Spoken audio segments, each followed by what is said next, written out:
Hey guys, welcome to another episode of the Kane Audio Vlog. It's Friday, it's time for another Ask Me Anything. Usual rules apply.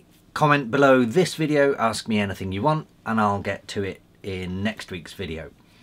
Before I get started with this week's house admin, again there's a load of stuff that's happened that I can't really talk about. One thing I can mention is Mau5trap We Are Friends Volume 8 has now been plugged. I will put a link to it below here.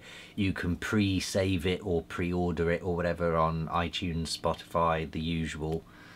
So go do that now.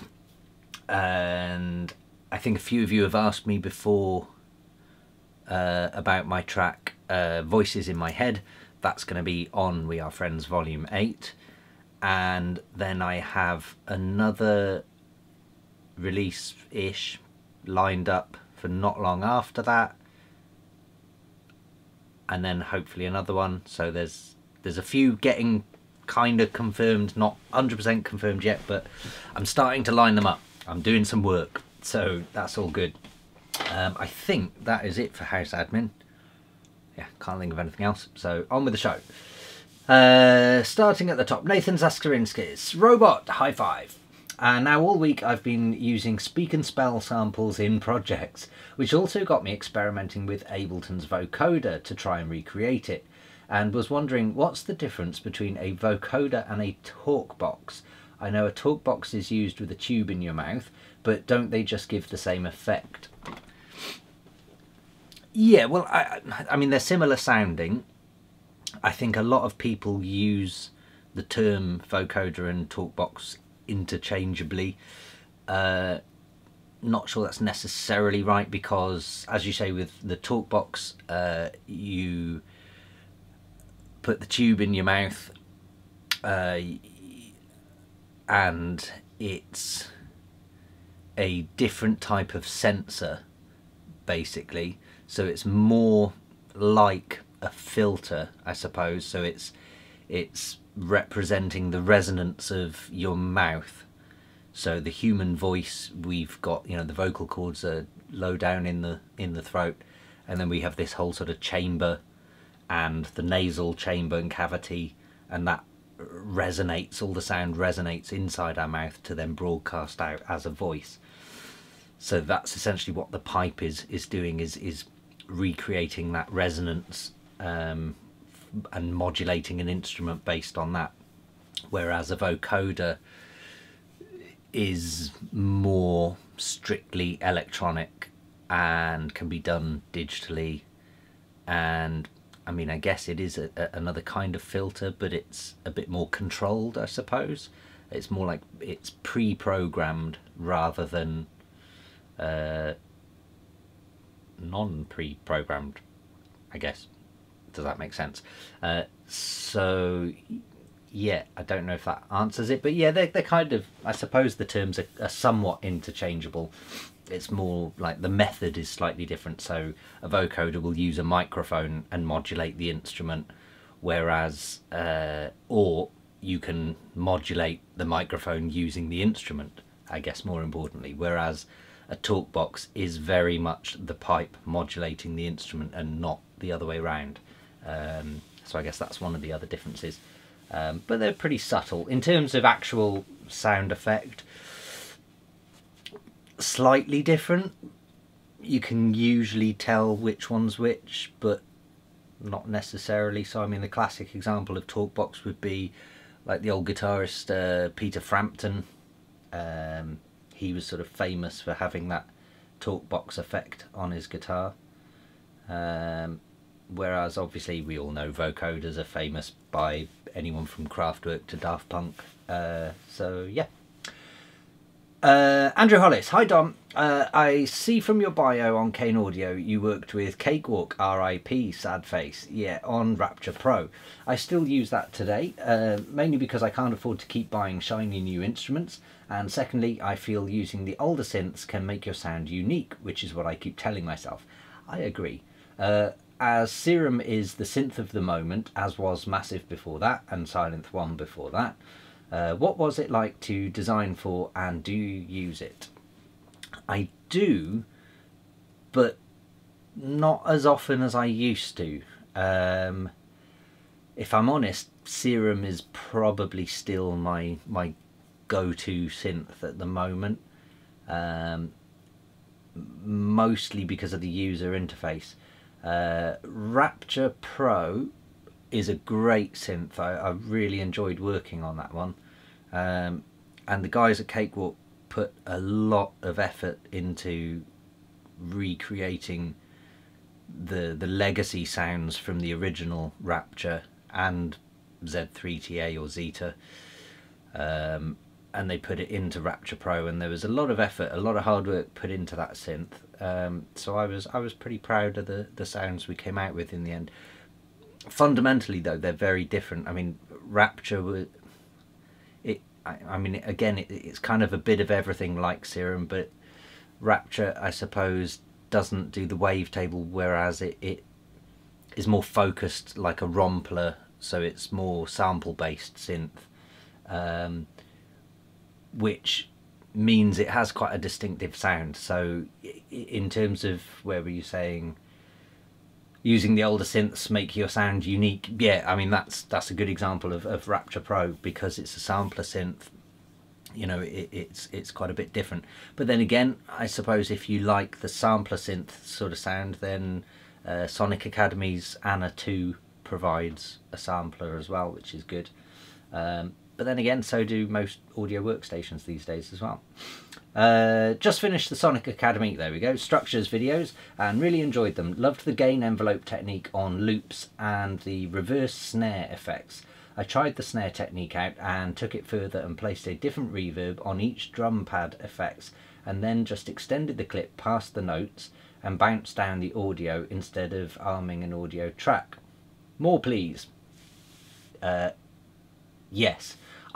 So I mean, that's why I try and do, or that's what I try and do with these Sonic Academy videos that I've done. I'm hopefully doing another one at some point soon.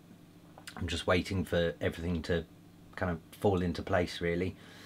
And in fact, I was going to do a Sonic Academy track earlier this year again, but I kind of felt like if I'm going to be providing a tutorial series type video, especially for someone like Sonic Academy, where it's paid membership, which I highly recommend, and it is definitely worth the membership price, because there are loads of great producers on there giving loads of great information. But because of that reason, I kind of feel like I can't just do any old track, because I don't want to, you know, I'm sure a lot of you guys are probably pretty bored of seeing kick drum, clap, hi-hat, bass line, here's this preset, done. You know, it's you're not going to learn anything from that. So I sort of try and make sure that when I'm doing these Sonic Academy videos, I sort of try and push the envelope, so to speak, and sort of throw in a few bits that you wouldn't normally sort of think of. So yeah, things like that reverse snare technique with a little twist, and the fact that you've taken it even further, great, that's awesome. And that's exactly why I do it, because I want you guys to sort of, you know, put your own take on these things, basically. Yeah, so awesome. PPS Robot, high five. Deadly Custard, Robot, high five. Hey Dom, a few questions this week. Actually, there's read more. Have you got any tips on how to stop or reduce the popping clicking on Ableton's sidechain compressor?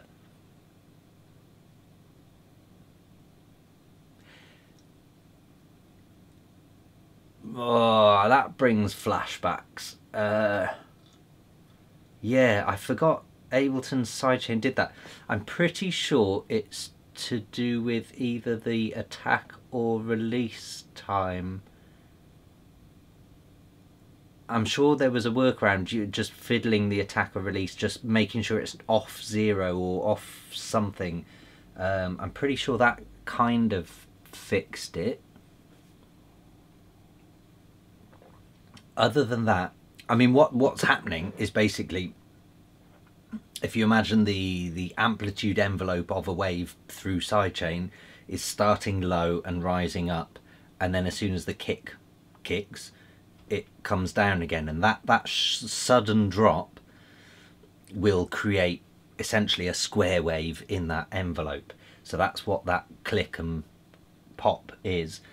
Same as, I don't know if you guys have ever noticed, sometimes when you flick a light switch on and you hear a little pop in the light switch, that's because, well, in the UK here we're on 50 hertz electric system, and you just happen to be flicking that light switch in a transition of the 50 hertz, which makes a square wave, and you get that crackly pop. I don't know why I'm saying that. Sidechain, Ableton. So I would say fiddle with the attack and release, get that right. I would also suggest playing with the filter sometimes, because I haven't used Ableton in such a long time. I'm pretty sure there's a built-in filter. If there's not a built-in filter, I'm sure you can send your kicks to ascend and then filter that. Basically what I'm suggesting is put a low pass filter on the input of your sidechain. So take out, what you're doing is you're taking out the transients of the kick, because really you don't need the envelope to drop that sharply. So raise the attack up a bit. If that doesn't fix it, then try and sort of scoop out some of the transients of the kick, so it's more about the body of the kick that pushes the sidechain. Failing that, I would probably try and use a transient designer or transient shaper of some sort, and then take out the transient using that. Again, it's not ideal. Failing that, I would probably change your compressor, use a different compressor if it's still clicking. I mean, generally it shouldn't really be clicking. Maybe use something like Xfer LFO tool. I think that's super cheap, if I remember rightly. It was like $10 or $15 or $20 at the most, so that's probably worth getting, because you can manually draw the shape of your sidechain. And I know, in fact, on my LFO tool, the wave goes up, and I've just dragged it out slightly, so it actually starts cutting down before the transient impact to the next bar. So I think, because that would click otherwise. So yeah, worth looking into that. Quite often, no matter how much fiddling with the settings, there's a pop click remains. What's all that about? So yeah, I think I've just explained that. When you listen to amateur-made electronic music tracks, what's the biggest thing that sets them apart from professional ones?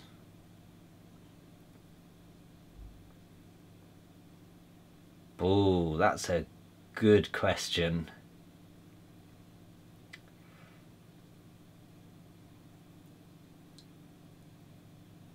I think it's really hard to put into words. I guess for me it's not about sound design, but I think more often than not, amateur tracks, when I get sent a demo, for example, and somebody's asking for, you know, some critique or review or whatever, you know, like I do through the Audio website, something I try and point out to people at times is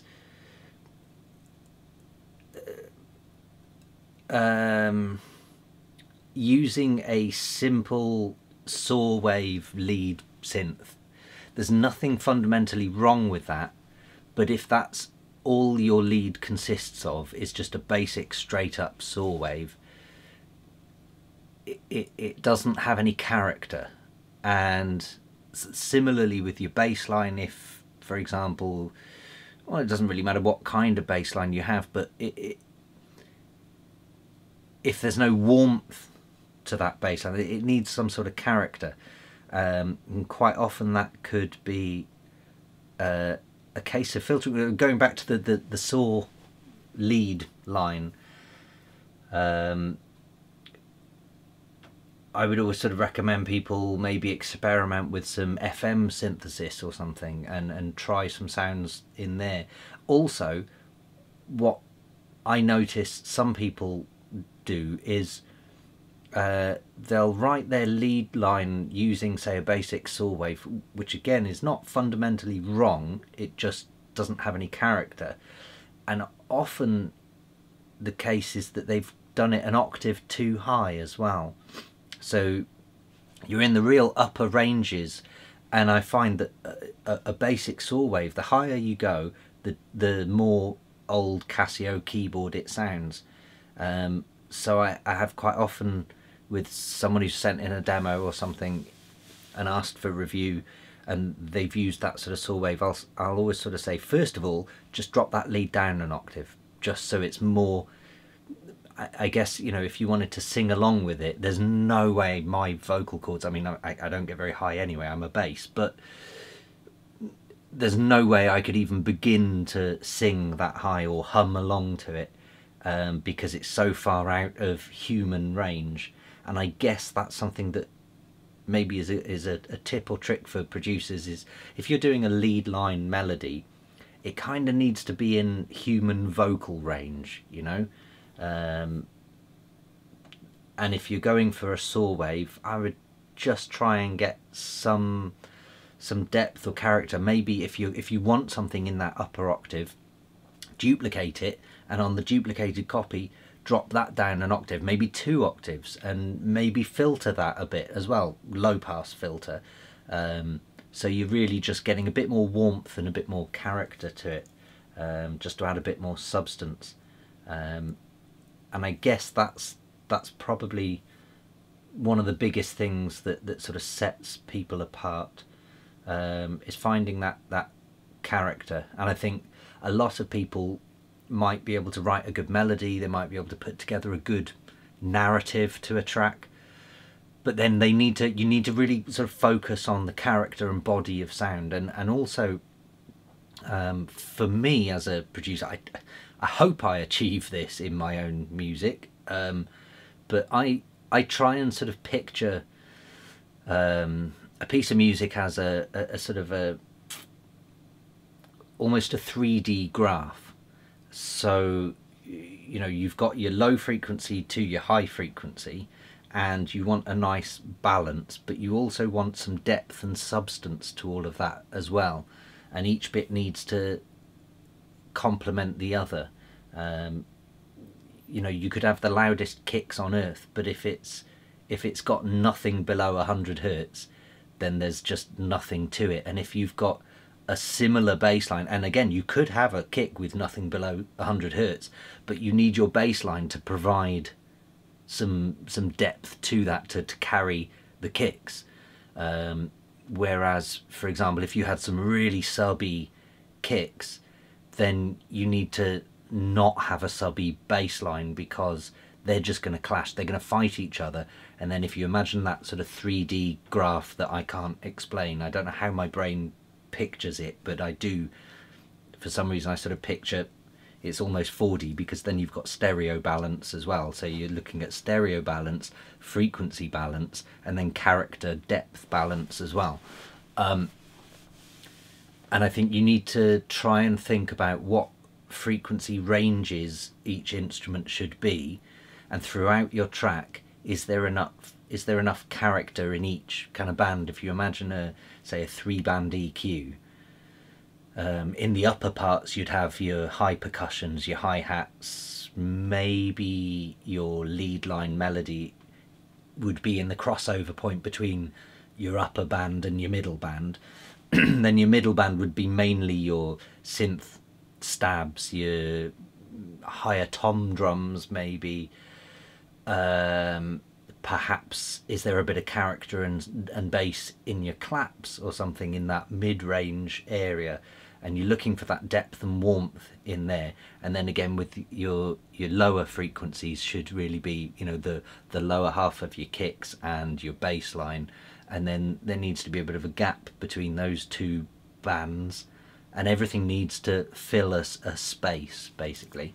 I feel like I'm waffling about nothing here, but I think that's really what sets apart professionals from amateurs, I guess. That's probably the most common thing for me is, you know, and I know a lot of amateur producers who complain about their own music sounding weak, and I think it's a really difficult thing to pinpoint why a track sounds weak.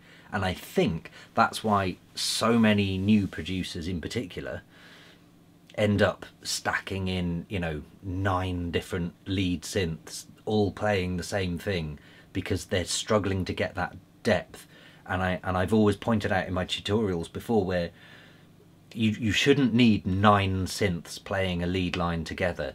If you feel like you need 9, then you probably got your first instrument wrong, and that's the one you need to look at. Mute the other 8, go back to the first one, maybe drop it down an octave, maybe that's all it was. Maybe it just needed some reverb or something to sort of spread it out and give it a bit more texture. You know, maybe it just needed a little tweak in the wave shape or something that wasn't quite so obviously digital saw. And I'm using saw wave as an example because I think that is one that everybody sort of defaults to, that digital saw wave sound. And sometimes you just need to get rid of, especially with the digital ones, you just need to get rid of a little bit of the high end of it, because it gets a bit pitchy and a bit whiny, and it hurts my ears, to be honest. So yeah, hopefully I've answered that. Can we talk about bass? What's the secret then? How come professionals manage to get loud yet deep and clear sub bass when mine just ends up distorting during the master stage when trying to get a decent volume out of it? Again, a good question. I think that kind of carries on with what I was just saying. It's about having clarity across the whole spectrum. And I've talked before about mixing kicks and bass and having one with sub, one without. They need to complement each other. You can't have them both fighting for the same space. I'll also mention that some synths or some wave shapes like some frequencies better, which means that, for example, Hans Zimmer talks about all of his music is mostly in D minor, because the lowest D in D minor is, I think, 40 something hertz, and that's about as low as a cinema subwoofer will go. So that's why he plays to that key, is because the D note is that lowest sub bass. So if he gets a tuba playing that deep bass note that we all know and love, he knows it's going to resonate in a cinema sound system. I'm paraphrasing and maybe twisting it a bit, but it was along those lines. So if you were playing in, say, C, then you couldn't really drop down a note, so you'd have to go up an octave. So now all of a sudden you're 11 semitones higher than you were. That is one thing to bear in mind. When you're first writing a track and you get that first bass line and you've picked your sound, just hit stop on the music for a minute and just play the notes of the bass line and just go down as low as you can go, and you'll notice you hit a certain point and suddenly it starts losing energy and it's terrible. So you need to go back up a bit until it sounds nice and fat again, and then whatever that note is, that's your key for your track, and try and stick to that, I suppose. You'll also notice that some synths in particular are better than others at reproducing the lower frequencies. Some just get really weak and crap very quickly in the lower notes. So if you're struggling with bass, then I definitely play around with those ideas first, right at the beginning of making your track. That can have a huge impact. Second of all, I would also say, if you listen to someone like Deadmau5, actually, he manages to get kicks and bass insanely clear. And I think, and I'm being careful with my words here, because it's not, I don't think it's a question of loud, I think it's more a question of clear. And I guess that's something you have to focus on in a mixdown, is what you're trying to achieve with a mixdown is clarity, and going back to what I was saying, across the spectrum, and you're looking for clarity across the whole thing. It's not necessarily loudness. And also this brings in separating the stages, which I've talked about a lot before. You've got your writing production stage, you've got your mix stage, and you've got your mastering stage. There is no point in looking at your mastering if you've put together a shit mix, and there is no point in looking at your mixdown if you've put together a shit production, because one will not correct the other. It can only enhance the other. So you need to nail your production first, forget the mixdown, forget the master, nail your production and get it sounding as tight as you possibly can. So again, by using the techniques I mentioned, you know, trying the lowest note of a bass line and seeing where it goes, and making sure that nothing else interferes with that. Because if you think of, you know, a set of monitor speakers, let's say for argument's sake they're 100 watts, which means they use 100 watts of electrical power to produce the music, to reproduce the music. If your frequency scale is off balance by any amount, you're going to be using a higher percentage of that wattage in trying to reproduce other frequencies. So for example, if your kicks are subby and your bass are subby and they're both fighting each other, of that 100 watts of power, I'm making this up so don't quote me on it, but of that 100 watts of power, you could be using 60 watts of it trying for the kicks and bass to just fight each other, and that's just wasted. And you're only allowing yourself 40 watts of power for the rest of the frequency band. So I guess that's kind of what I was trying to suggest with the 4D graph thing, is you've got this, it's a finite amount of power or dynamics in a track before it just becomes white noise. And you know, at every step of the way you need to introduce clarity in those frequency spectrums and the amplitude spectrums, I suppose. Yeah, so it's kind of, you've got to look at your music as a 4D object. And yeah, so I think that's probably about as much detail as I can go into without having specific examples. If your bass, oh yeah, no, I didn't even finish saying about, so someone like deadmau5, for example, if you listen to how much clarity he has in kicks and bass, a lot of that comes down to the initial choices of sounds in the first place. At the very beginning of his tracks, he's clearly a great sound selector, but also they're not that bassy a lot of the time. If you listen to his bass lines, they're not low frequency necessarily, and again, this comes down to selecting the right key for your track depending on what sounds you're using. And clearly this is something he nails, whether knowing it or not. You know, his kicks might have quite a lot of energy at, say, between 40 and 50 hertz, so there's a real thud in those kicks.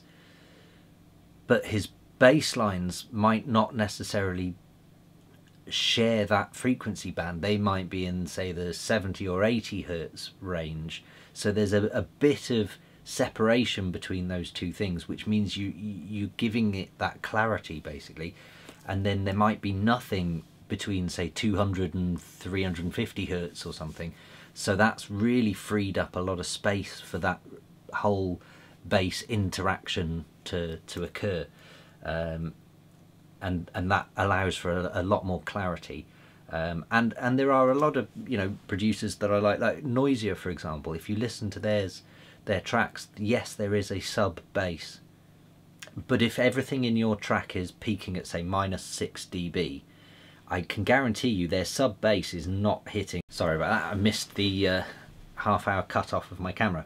If you look at a Noisia track, and if you were to look at their mixdown, which I've never done, but let's say their kicks are hitting, you know, that sort of, we'll call this line -6 dB, and their kicks are hitting -6, their lead synth probably hitting -6. They probably have 2 or 3 bass synths, but whatever the mid-rangey one is, probably close to -6 dB. Their sub bass that's probably layered underneath the bass line is probably nowhere near -6. I'd be surprised if it was even reaching, say, -12, -15 dB. It's really low down in the mix, but it's just adding that character and depth and warmth to the overall sound. So if you're saying your bass line's distorting during the mastering stage, I would say you've got your bass line too loud in the mix down, so you need to go back to the mix levels. And if it's still not working there, then you need to go back to the production levels and again just find that right fundamental note, find the right tonic note to your scale or key, because I think that will probably help you no end. So yes, it's all about getting those decisions right at the very beginning, because if you nail your production and you make it sound crisp and clear and there's that good frequency balance in energy levels, when it comes to your mix down, you're going to find it so easy. You're going to sit there and just go, oh, I'll give this a little tweak, and you've got room to play with. And then if you nail your mix down, when you get to the master, piece of piss. Yeah, and there we go. Zombo, when you build your new studio, are you going to get new monitors? Also, have you ever made dubstep? New monitors? No. I love my Opals. I hope that I'll be happy with these Opals for a very long time as well, as they cost me an arm and a leg. However, I do have some other monitors. I've still got my Focals packed away somewhere, and a few others that I never use. I should probably sell them. But yeah, have you ever made dubstep? Unofficially, yes. So if this is maybe in relation to what I was saying, was it last week or the week before, talking about experimenting with new and different, or not new, but new to you genres. So yes, I've done a fair bit of dubstep, and I don't think I've ever released anything. Well, no, I know I've definitely not released anything under my own name. I have had a few bits sync to, I think there was some Norwegian TV advert for, they sent me the advert. What was it for? I can't remember. There was some guy snowboarding on the advert. But yeah, that was a dubstep bit I did. But yeah, I've not done anything officially, and nor will I, to be honest. I don't think. I think dubstep as a genre has its followers and has its leaders and whatever, and I think they're all good with what they do, and it's not something I would ever venture into with any seriousness, to be honest, mostly because it's not my forte, so I don't think I'd have anything new to offer that scene, I suppose. BWO Official, Robot, high five. Great video as always, Dom. Cheers. Deadmouse5, the Mexican Deadmouse. Nice AMA for this week. Really interesting, Dom. My question for next week would be, what would you recommend to keep creative flow as long as possible, and how to basically get that flow? Any tips and advices? Robot, high five. Do you know what? That's probably one of the hardest questions ever, because I don't know the answer. You know, being brutally honest, sometimes I find myself trying to make a track and trying to force myself to be creative, and it's just not happening. And I don't know how to get past that. I don't know if anyone knows how to get past that. Sometimes it's just because you're tired, sometimes it's because you're hungry, sometimes it's because you're just thinking about other stuff in life. There's a whole host of reasons that you could maybe not be feeling very creative at any given time. what I would usually suggest for me, and I don't think, I don't know, in fact you guys tell me if this works for you, but for me, I find watching either a sci-fi film or a nature documentary helps me, because, and it's got to be a good one of either of those. So for example, a David Attenborough nature documentary, because of the music in those documentaries, you know, or a sci-fi film, again because of the music and the sound design, I find myself sometimes watching these things and I'll hear a chord change or a chord phrase, or even if it's just a bit of cinematic percussion sounds or something along those lines. And I quite often find if I'm watching nature documentary or sci-fi film, they just, maybe it's because they have the sort of music that I love to listen to and not to produce. And again, going back to what I said earlier in a previous video about trying new genres just because you learn different tips and tricks, I think the same goes for listening to music as well. Sometimes it pays to, you know, just listen to the music of a sci-fi film or whatever, and you'll hear maybe there's a high string note that just continues throughout an entire chord phrase, and you'll hear that and go, that sounds good, I like that, I'm going to try that. And that's what makes me then jump onto Bitwig and just throw in a high string note, but obviously it won't be a violin string, it'll be, say, a, you know, a saw wave or a square wave or something, and then maybe throw some chorus on it as well to make it really different, and then try a lower chord phrase or whatever, and you know, something silly along those lines. Or maybe there's a percussion rhythm that I hear in a nature documentary while watching lions chasing a gazelle or something, and I'll hear a percussion section and go, oh, I love that rhythm, and that really builds some drama or something along those lines. And I'll think to myself, if I did that with a similar rhythm but with tom drums or with some sort of samples or some 808 samples or something, how would that work? And it gets my curiosity going, I suppose, and that's what tends to make me creative. So that's my advice on getting that flow.